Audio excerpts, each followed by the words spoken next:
আসসালামু আলাইকুম এভরিওয়ান, কি অবস্থা সবার? আশা করছি সবাই ভালো আছো। আমার মেয়ে এখানে আয়না দেখে রং ঢং করছে, দেখতেই পাচ্ছ। সে কোথাও যাওয়ার আগে রেডি হলে এভাবে আয়নার সামনে দাঁড়িয়ে রং ঢং করতে থাকে। আমার ননদ সেদিন রাতে আমাদের বাসায় থাকবে, তো ভাইয়া রাত্রেবেলা ফোন দিয়েছিল আমাদের একটু ঘুরতে নিয়ে যাবে, তাই আমরা একটু রেডি হয়ে বের হলাম। আর হিন্দুদের মনে হয় কোনো উৎসব ছিল সেই দিন, অনেক ঢোল বাজাচ্ছিল, উপর থেকে আমরা সাউন্ড পাচ্ছিলাম। তারপর রেডি হয়ে নিচে আসার পরে আমাদের গলি দিয়ে ঢুকে গেল।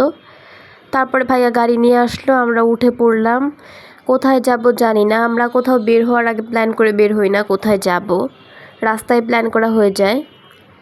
তো কোথায় যাব এখনও শিওর জানি না। আমাদের এখানে আবার এই বউবাজারের সামনে মেলা হচ্ছিল, দেখলাম কয়েকদিন পর এই মেলাটা হয়। আমি আর আমার মেয়ে যাচ্ছি, আমার হাজব্যান্ড হচ্ছে বন্ধুদের সাথে একটু আড্ডা দিতে গিয়েছে।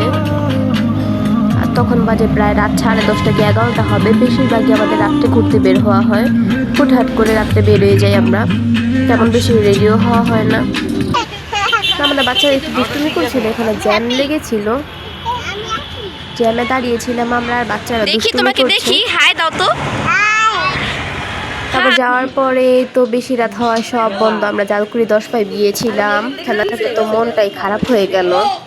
সামনে আবার একটা টার্ফে ফুটবল খেলা হচ্ছিল, ছেলেরা ফুটবল খেলতেছিল, সেইটা একটু ওদের দেখালাম, দেখে তাও একটু চুপচাপ হয়েছিল। তারপর সেখান থেকে সামনে হাঁটতে হাঁটতে বারের দোকানের দিকে গেলাম। অনেক দোকান বন্ধ হয়েছিল, আবার কিছু কিছু দোকান খোলাও ছিল। তো তারপরে আবার আমরা আগেরবার যে দোকান থেকে লুচি কাবাব খেয়েছিলাম সেখানে আবার বসলাম। এই দোকানের কাবাবটা ভালোই, আর অনেক রাত পর্যন্ত দোকানটা খোলাও থাকে। তো খাওয়ার পরে আমার মেয়ের সাথে আবার তার ফুপা দুষ্টুমি করছে, ভাইয়া দুষ্টুমি করছিল, আর আমার মেয়ে হচ্ছে তাকে অনেক ভয় পায়, তাই ভয়ে চুপ হয়েছিল। তো আসার সময় আমার হাজব্যান্ড আবার ওই দিকে ছিল, কল করার পরে সেও চলে আসে। তারপর আমরা আবার একসাথে বাসার উদ্দেশ্যে রওনা দিই। তখন প্রায় রাত 12টা বেজে গেছিলো। আমার মেয়ে তো তার বাবাকে পেয়ে খুবই খুশি হয়, সে তার বাবাকে একটু বেশি ভালোবাসে। তারপরে আমরা আবার বাসার দিকে চলে যাই। আমার ননদটা আবার আমাদের বাসায় থাকবে, তাই একসাথেই সবাই বাসায় চলে যাব।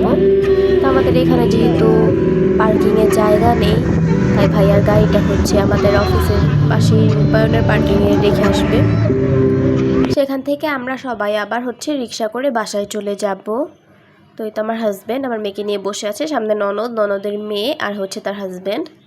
তো আমরা চলে আসলাম, ননদের জামাই গিয়েছে পাশে পার্কিংয়ে গাড়িটা পার্কিং করতে। তো আমরা আবার রাস্তায় না দাঁড়িয়ে ভিতরে গেলাম। এই তো আমাদের আবিসিনা ডায়াগনস্টিক সেন্টার, এটা হচ্ছে নিচতলায় একটা, আর 4তলায় হচ্ছে আরেকটা ফ্লোর।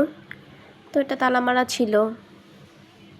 তারপরে তো আমার ননদের মেয়ে এখানে আবার একটা বিড়াল ছিল, বিড়ালটা বাচ্চা ফুটিয়েছিল, তো ওরা সেটাই দেখছে। আর এই তো পার্কিং, ভাইয়া গেছে সেখানে গাড়ি পার্কিং করতে। তারপরে সেখান থেকে আমরা আবার বের হওয়ার সময় যে একটা দোকানের মধ্যে এমন পার্সিয়ান বিড়ালগুলো দেখলাম, সাথে মুরগির বাচ্চা, খরগোশের বাচ্চা ছিল, দেখতে ভালোই লাগলো। আজকের ভিডিওটা এই পর্যন্তই, দেখা হচ্ছে নেক্সট ভিডিওতে। আল্লাহ হাফেজ। চ্যানেলটা সবাই সাবস্ক্রাইব